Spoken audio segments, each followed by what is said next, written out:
This is just a quick demonstration of long division.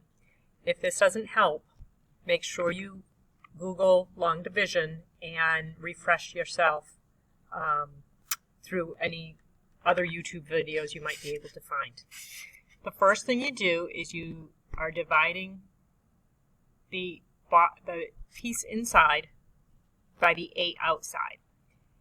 1 is not divisible by 8, it is too small. So we're going to begin by dividing the first two digits by the 8. 8 goes into 12 one time.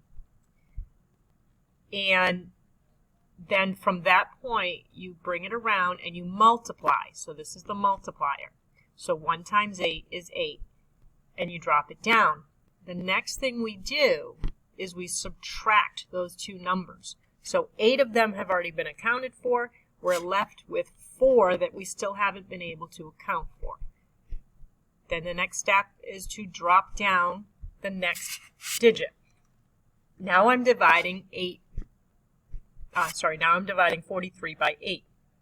Well, 8 goes into 43 5 times. And again, I'm going to multiply. 5 times 8 is going to give me 40. My next step is to subtract. When I subtract, 43 take away 40, I end up with 3.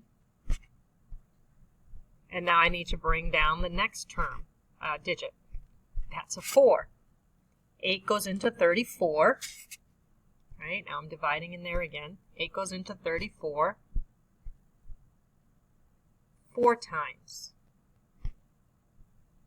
So 4 times 8 is 32. Right, 4 times 8 is 32. And back to subtracting.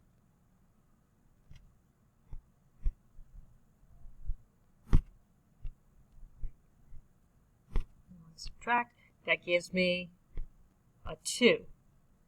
So now in the division process again, I've got to bring down the next term. So I need to bring down the 5. My last time to divide in, because I have nothing left to drop down, 8 divides into 25. That would be 3 times. 3 times 8 is 24.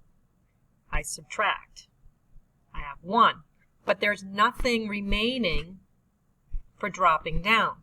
So that number becomes my remainder. And it's a remainder of 1. So the quotient for the warm-up, when 8 divides into 12,345, we end up with an answer of 1,543 with a remainder of 1. Now that's not a decimal, that is not 0.1, that is a remainder. And we will talk about that a little bit more when we get into the division with polynomials.